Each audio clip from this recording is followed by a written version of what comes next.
رسوله الكريم أما بعد InsyaAllah pagi ini kita dengar hadis mengenai sedekah dan juga ayat Al-Quran yang menceritakan tentang fadilat sedekah. Mudah-mudahan bermanfaat bagi kita insyaAllah. A'udzubillahi minasyaitonirrajim. Qul inna rabbi yabsutur rizqa liman yasha'u min ibadihi wa yaqdiru lah. Wa ma anfaqtum min syai'in fahuwa yukhlifuh wa huwa khairur raziqin. Katakanlah wahai Muhammad, sesungguhnya Tuhanku memewahkan rezeki bagi sesiapa yang dikehendakinya daripada kalangan hamba-hambanya, dan dia juga menyempitkan bagi sesiapa yang dikehendakinya. Dan apa-apa sahaja yang kamu infakkan, maka Allah Subhanahu wa taala akan menggantikannya, dan dialah jua sebaik-baik pemberi rezeki. Katakanlah wahai Muhammad, sesungguhnya Tuhanku memewahkan rezeki bagi sesiapa yang dikehendakinya daripada kalangan hamba-hambanya, dan dia juga yang menyempitkan bagi sesiapa yang dikehendakinya. Dan apa-apa sahaja yang kamu infakkan, maka Allah Subhanahu wa taala akan menggantikannya, dan dialah jua sebaik-baik pemberi rezeki. An Abi Hurairah radhiyallahu anhu qala qala Rasulullah sallallahu alaihi wasallam, ma min yawmin yusbihul ibad fihi illa malakan yanzilani fayaqulu ahaduhuma Allahumma a'ti munfiqan khalafan wa yaqulu al-akhar Allahumma a'ti mumsikan talafan.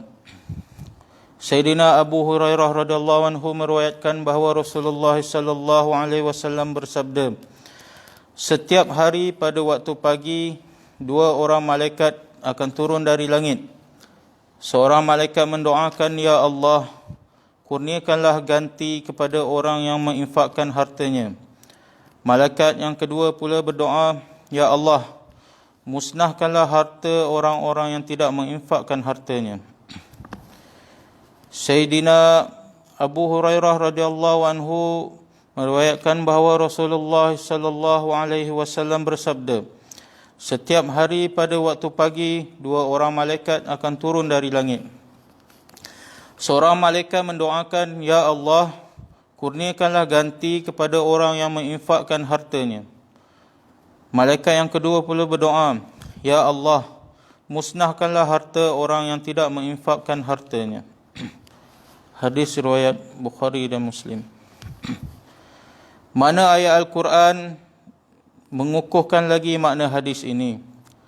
Maknanya itu ialah apa-apa sahaja yang kamu infakkan, maka Allah Subhanahu wa taala akan menggantikannya.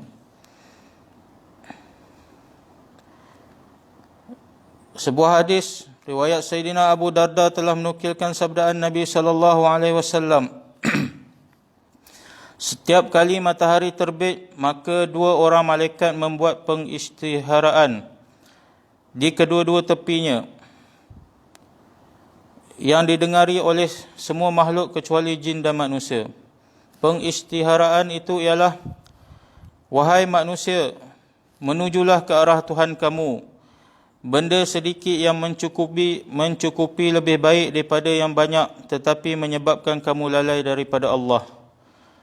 Apabila matahari mulai tenggelam, maka dua orang malaikat akan mendoakan di kedua-dua tepi matahari itu, ya Allah, berikanlah ganti kepada orang yang menginfakkan hartanya di jalan-Mu, dan musnahkanlah harta orang yang tidak menginfakkan hartanya. Hafiz Ibn Hajar radhiyallahu anhu rahmatullah alaih menulis bahawa kebinasaan itu kadang-kadang berlaku pada harta dan kadang-kadang berlaku kepada tuan harta, yakni dia akan mati. Dan kadang-kadang berlaku pada amalan-amalan soleh, yakni amalan-amalan solehnya akan terluput kerana dia terperangkap dalam kesibukan menguruskan harta. Sebaliknya, terdapat keberkahan dalam harta orang-orang yang menginfakkan hartanya. Bahkan dalam sebuah hadis dinyatakan bahawa sesiapa yang mengambil berat dalam bersedekah, maka Allah akan menguruskan harta pusakanya dengan baik. Yakni selepas dia meninggal dunia pun hartanya tidak dimusnahkan oleh waris-warisnya dalam perkara-perkara yang sia-sia. Jika tidak demikian, semua mereka tahu bagaimana anak-anak orang kaya menghabiskan harta peninggalan ayah mereka. Imam Nawawi rahmatullah alaih menuliskan bahawa infak yang disukai ialah perbelanjaan untuk semua amalan soleh. Perbelanjaan untuk menanggung ahli keluarga, untuk melayan tetamu dan untuk mana-mana ibadat yang lain. Hadrat Imam Qurtubi rahmatullah alaih berkata bahawa infak yang disukai itu merangkumi perbelanjaan untuk tujuan ibadah yang fardu dan juga sunat. Namun orang-orang yang tidak ingin menginfakkan hartanya untuk amalan-amalan sunat tidak termasuk dalam doa keburukan malaikat yang dinyatakan di atas. Tetapi tabiat yang demikian akan menjadi kedekut untuk menginfakkan hartanya, sehingga infak yang wajib pun dia tidak akan lakukan dengan hati yang redha. InsyaAllah kita telah dengar mengenai fadilat sedekah, infak. Mudah-mudahan Allah bagi kita taufik dan hidayah untuk amalkan dan kita sampaikan insya-Allah. Subhanallah bihamdihi, subhanakallah. Asyhadu an la ilaha illa anta, astaghfiruka.